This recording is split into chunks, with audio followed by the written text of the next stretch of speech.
Welcome to Harvey Swanson Elementary's Back to School Night presentation. My name is Andy Phillips and I'm the principal of Harvey Swanson. If you're watching this, it's probably because you missed the presentation that I did on Back to School Night, and you must have heard somewhere that it's available online. So thanks for taking some time to watch. Uh, what I'm using here to present is an online presentation tool called Prezi. I haven't changed it at all, so it's the same exact one that I used on the back to school night. In fact, truth be told, I'm doing it before back to school night, which is a nice rehearsal for back to school night. So that's what I'm doing right now. So you can see that children were invited to play outside during our presentation. Your children, of course, are also invited to play outside if you're at home watching this, but I can't promise that staff and teachers will be out there to supervise. While people were at back to school night, what I encouraged them to do was make sure if they could, they bought their child a shirt while they were there. I'm really trying to get every single student to buy a shirt. The help group is already committed to paying for shirts for those students who can't afford one, and there's a scholar shirt program that's available for parents to donate to. Every kid will have a shirt. Every Harvey Swanson student will have a shirt. We'll talk more about that in a little while. Something for them to feel proud about, an identity for us to have. And we're going to walk in the homecoming parade with our shirts on, which I'm excited about. I also wanted parents to sign up for e-news at our Popsicles with the Principal event. We had over 100 people sign up. E-news is a service our district is providing. You go on brandonschooldistrict.org, and on the left-hand side of the page, you'll see quick links, and there should be something that says sign up for e-news. When you do that, basically, it's just going to be an easy way for me to get information out to you. Mrs. Trisk and I will send you an email at least once every couple of weeks, and probably more likely once every week, with the things that have come home during the week, as well as if we have an office newsletter for that week. I also asked that they turn in any paperwork, so anything that came home on the first day of school, I asked that it got turned in. I encourage everyone to use the Harvey Swanson website. It's revamped, and I'm going to keep it up. So it's a great place for you to continually check to see if there's anything new. And of course, just enjoy the visit. So the main points of emphasis for our back to school night were talking about our staff, moving on to our annual education report, then talking about what our school improvement goals are and our curriculum. So our staff, I took some time to introduce all the staff that are working at Harvey Swanson. Then I just want to thank everyone who was able to make it to the Popsicles with the Principal event. It was a huge success, and I got to meet a lot of people. So if you were able to make it, thank you for coming. Teachers were in classrooms to meet and greet and answer questions that parents may have. And of course, if you didn't get a chance to come, I encourage you to call or email if you have questions. Regarding our decision to do back to school night after the second day of school, when the teachers and I got together in the springtime to decide how we were going to handle all these different changes, I told them that I wanted to do some event where we kind of got the business of some of the new things out of the way, our new behavior plan and Harvey S. Hawk, and meeting me as the new principal, being able to shake my hand and answer questions. We decided that it might be better to separate these new things with our normal business, and our normal business is to educate kids, and we wanted to make a separation there. And we had our Popsicles with the Principal event before school started, got a lot of people there, had class lists posted, and so we decided to spread things out a little bit. And of course, we've all been hard at work. Teachers are a hard-working bunch. All the teachers at Harvey Swanson have been in their classrooms for numerous days, every one of them getting ready. It's a big job to get ready for a new school year, and teachers were very excited.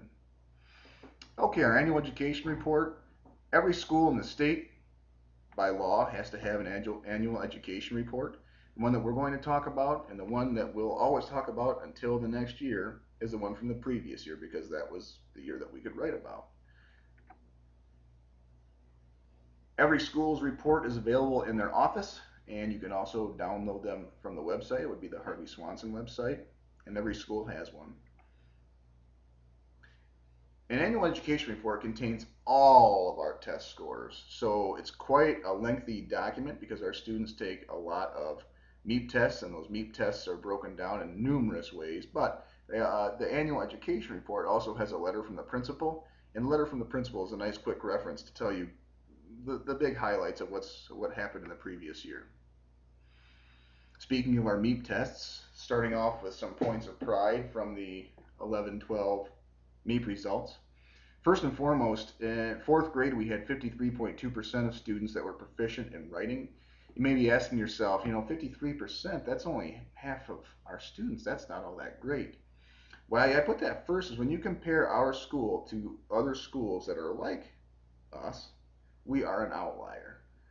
Our district, in fact, was an outlier in comparison to other schools that were like us. And so when I found that out, I've been putting it out there that we did really quite well in writing. We'll talk more about why I think that happened a little bit later. In fourth grade, we also had 85.5% of students that were proficient in reading last year. And in third grade, almost 70% of students were proficient in reading. And those are points of pride, so obviously next ones might be points of concern or what I call areas of attention. And these are both in math. In math, well, in reading and math, the state of Michigan raised the cut score. Basically, what that means is they made it quite a lot harder to be proficient on the test.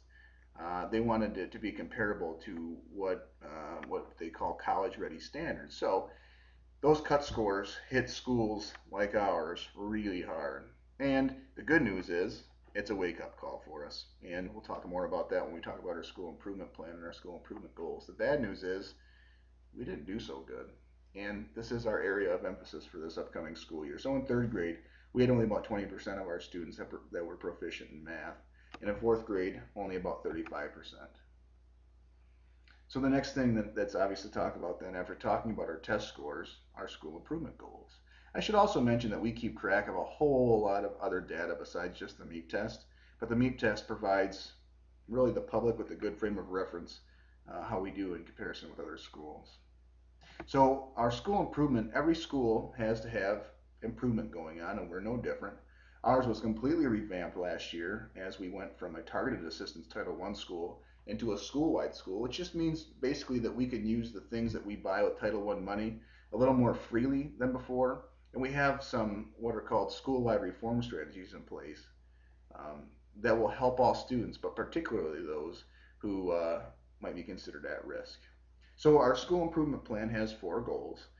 The first goal is that all students will demonstrate grade level proficiency in mathematics. Of course, that was our area of concern from the previous section of the Prezi here. And what I want you to know is that for professional development for this upcoming school year, the teachers and I will be doing book studies. Every month, the teachers meet for an hour. Sometimes we meet a little bit more. We also have some PD, professional development days, built into the calendar. I bought the whole staff books with some of our Title I money that we're going to be studying and doing some things from and bringing them back, hopefully just getting the conversation going of how we can update our instruction in the area of math and make it so that what we're teaching is more reflective of what our kids are being tested on. We also had some teachers on their own time that attended some math workshops over the summer. Our next goal is all students will engage in appropriate school behaviors in all settings throughout the school year. Promoting positive behavior and reflection will be a year-long process. This is a big part of our school improvement plan. If you came to the Popsicles with a Principal event, I passed out flyers that are also available on our website that talk all about our PBIS system. I'll also be updating you via the newsletter. The basics of it are Harvey S. Hawk is our kind of our school identity. I want all kids to feel proud just to be at Harvey Swanson and to be a Harvey S. Hawk. And HAWK stands for H, have respect, A, act responsibly, W, work together, and K, keep safe. And that's a motto I'd like students to live by this year. But really, it's my belief that if we can be proud of who we are, our behavior is going to follow suit. Another goal is that all students will demonstrate grade level proficiency in reading. In our district, we've had a big movement in professional development on having our best reading teachers, which are our literacy coaches and reading recovery teachers, coach our general classroom teachers on using what's called the workshop approach to teaching. And our test scores reflect good instruction there. And our final school improvement goal is all students will produce grade level proficient writing in various genres. And I talked earlier about why I think that our scores were up. Our scores used to be way down. And this has been a focus for our school and all the schools in our district for the last several years, and our scores really show that we've improved our instruction. Also, parent input is a part of the school improvement process, and I just want you to know that we do gain parent input through parent representation at meetings. So there, we have a couple of parents who are representatives at our school, some of our school improvement meetings, so they know what's going on and can add input. And if you're interested in doing that, please let Mrs. Triska or I know. We also do a lot of surveying. I really believe in surveys as a way to collect data. Our curriculum. First, we have these new things called the Common Core State Standards. And this quote kind of sums it up. This comes right from the Common Core website. It says the standards are designed to be robust and relevant to the real world, reflecting the knowledge and skills that our young people need for success in college and careers. With American students fully prepared for the future, our communities will be best positioned to compete successfully in the global economy. Basically, the Common Core is going from a lot of surface level knowledge, which is what we used to teach, to more problem solving and deep thinking and reflective thinking. And so, in my opinion, it's a pretty good change. And by 2014 and 15, students will no longer be taking the MEP test. Instead, they will take the Smarter Balanced Assessment, which will take place near the end of the year. And that is my dog. I'm doing this at home. I apologize for the little interruption there. The Smarter Balance is taking the place of the MEP. I should also let you know that these Common Core State Standards are pretty much a United States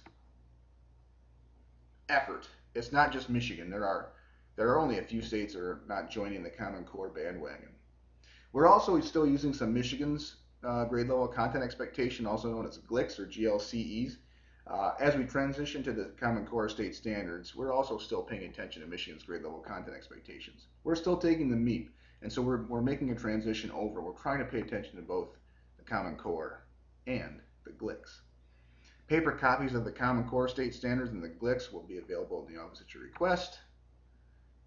More importantly, though, if you're a proficient internet user, if you just stay tuned to our website, I'll post some links up there for you to take a look at if you're interested in the Common Core and the GLICs.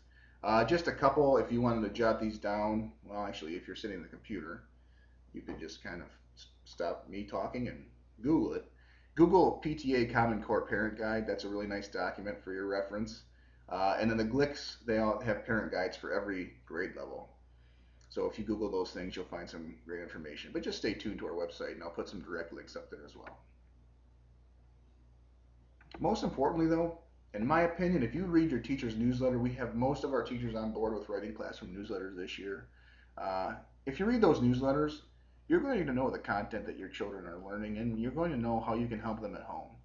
And you're also going to know the questions that you can ask, and you're going to have an idea of what's going on. So you should see some Common Core and GLIC language in newsletters, but more importantly, it'll just keep you up to speed with what your child is learning in their classroom.